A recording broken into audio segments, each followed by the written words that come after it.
Hello guys, napaibig pala ako sa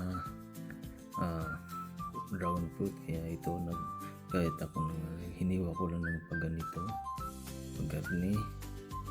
Ayan guys, kasi medyo na sight sa ating mata yung ganda ng dragon fruit, kaya na ako'y napabili. At saka nag-guide na rin ako ng mangga guys. Hiniwa ko lang ng style ng pag ganito. Mini square ko lang yan. Yan guys.